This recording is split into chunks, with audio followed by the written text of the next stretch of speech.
और गणेश हमारे साथ है इस वक्त। गणेश, एक बैठक जो प्रधानमंत्री आवास पर हुई, नीतीश कुमार वहां पर पहुंचे हुए थे मिलने के लिए, दूसरी बैठक अभी चल रही है। प्रधानमंत्री के साथ जो मुलाकात हुई है उसमें क्या निकलकर सामने आया? नीतीश कुमार पहुंचे हुए थे, ये चर्चा का विषय है।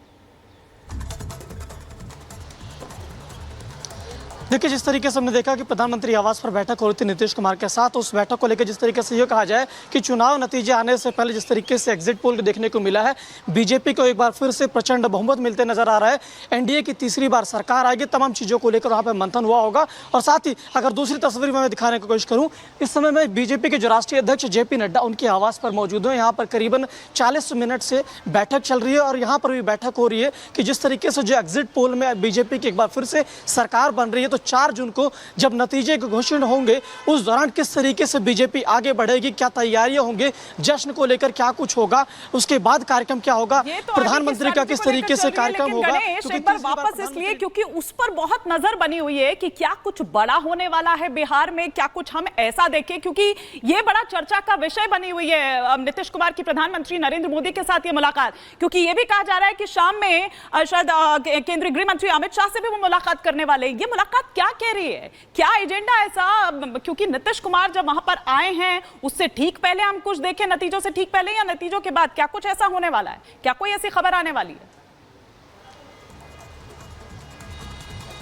देखिए, अभी सिवाय कयास लगाने से तो कुछ बेहतर नहीं होगा। कयास लगाने की फिलहाल इस समय संभावना की स्थिति नहीं है, क्योंकि ये मुलाकात नतीजों से पहले की मुलाकात है। कल मतगणना होगी, मतगणना के बाद किस तरीके से स्थिति है बिहार में। जिस तरीके से 40 सीटें हैं और 40 सीटों में जिस तरीके से एनडीए और मतलब यूँ कहें कि नीतीश कुमार की पार्टी JDU और बीजेपी, दो बड़े दल हैं वहाँ पर बिहार के अंदर जो उस गठबंधन के अंदर है। तो उसके बाद अगर बीजेपी की जो स्थिति होती है, फिर किस तरीके से आगे बढ़ा जाएगा। शाम को करीबन 4:30 बजे का समय बताया जा रहा है कि जब नीतीश कुमार गृह मंत्री अमित शाह से उनके आवास पर मुलाकात करेंगे। उस मुलाकात के दौरान किस तरीके से बातें होगी, क्या नतीजों को लेकर बातें होगी, किस तरीके से बिहार में किस तरीके से तैयारी होगी, किस तरीके से आगे बढ़ा जाएगा, संगठन को लेकर, सरकार को लेकर क्या कुछ होगा, अब क्या कुछ दिशा होगी या आगे की क्या स्थिति होगी, इन तमाम स्थितियों को लेकर चर्चा होगी। लेकिन फिलहाल किस तरीके से बातें होंगी इस पर फिलहाल कहना उचित नहीं होगा। जी, जो गणेश तस्वीर दिखा रहे हैं, एक तरफ बीजेपी की एक अहम बैठक हो रही है, दूसरी तरफ नीतीश कुमार की PM आवास पे मुलाकात खत्म हुई है। और इस बीच नायब सैनी क्या कह रहे हैं वो भी सुनते हैं। दस्त काम ये डबल इंजन सरकार ने किया है और उसका परिणाम है कि देश के लोग आज नरेंद्र मोदी जी की नीतियों से, नरेंद्र मोदी जी से बहुत प्रेम और स्नेह करते हैं। जो रुझान कल TV चैनल्स के ऊपर देख रहे हैं वो रुझान नहीं है, वो जब कल रिजल्ट आएगा वो उसमें तब्दील हो जाएंगे।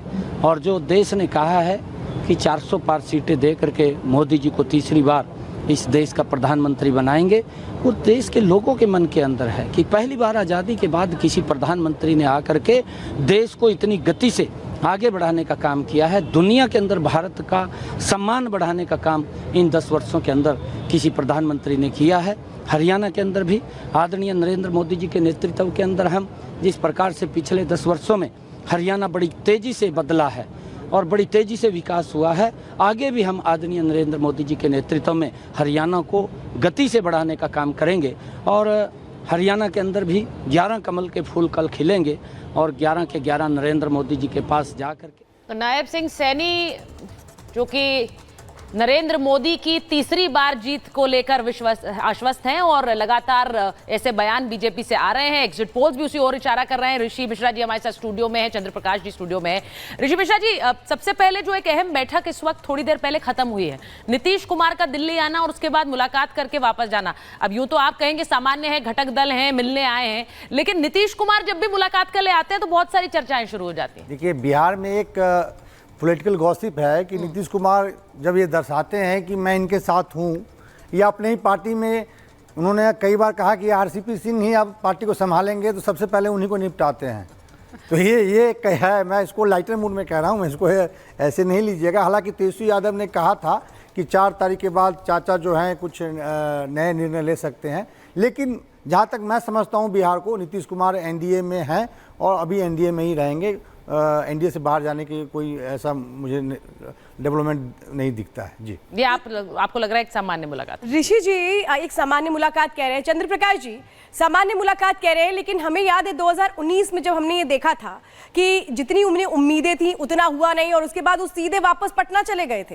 ये कहें कि एक बार अपने लिए कैबिनेट में उन संभावनाओं को तलाशने के लिए, गुंजाइश को देखने के लिए पहले ही वो मुलाकात करने पहुंच गए। देखिए, जब वो आए थे वापस घूमकर वापस इंडिया से एनडीए में आए, तो उसी समय निश्चित रूप से उन्होंने अपनी जो आगे की बार्गेनिंग है वो निश्चित रूप से कर ली होगी। ऐसा नहीं कि कुछ आज है जो अब जाके करना है।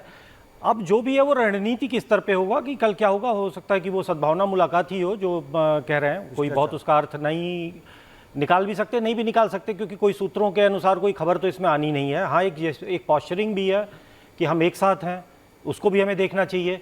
और हमें ये भी समझना चाहिए कि अभी कल तक कोई अर्थ नहीं निकलेगा। किसी बैठक का अनेक अर्थ निकाल सकते हैं। कोई दो लोग मिल रहे हैं तो उसके बहुत सारे मतलब होंगे, क्योंकि राजनीति में हर तस्वीर का मतलब निकलता है ना, और खास तौर पर जब नीतीश कुमार वहां पर हो तब तो वैसे भी उसका मतलब निकलता है। हम इस पर आएंगे, लेकिन एक बड़ी खबर इस वक्त आ रही है, उस पर हम जरा एक नजर डालते हैं, फिर हम इस पर जवाब देंगे। चुनाव आयोग एक प्रेस कॉन्फ्रेंस करने वाला है। मतगणना से पहले चुनाव आयोग की ये प्रेस कॉन्फ्रेंस होने जा रही है। देखना होगा, क्योंकि ये भी कहा जा रहा है कि वो जो तमाम आरोप दरअसल चुनाव आयोग पर लगाए जा रहे हैं, सुचरिता उनका भी जवाब दे सकते हैं। और दीपेश हमारे साथ जुड़ रहे हैं सीधे वो चुनाव आयोग की जहां प्रेस कॉन्फ्रेंस होने वाली है, इलेक्शन कमीशन दफ्तर पर ही मौजूद है। दीपेश, जरा बताइए, आज इलेक्शन कमीशन की बैठक और चुनाव के नतीजे आने से एक दिन पहले ये प्रेस कॉन्फ्रेंस, ये बड़ी अहम है और बहुत से आकलन इसको लेकर लगाए जा रहे हैं, क्योंकि जयराम रमेश कह चुके हैं कि डीएम को गृह मंत्री का फोन चला गया। उससे पहले कल पीयूष गोयल चले गए थे इलेक्शन कमीशन कंप्लेन लेकर, क्योंकि जिस तरह से ये बातें कही गई, और फॉर्म 17C को लेकर इतनी चर्चाएं हैं। आज क्या कुछ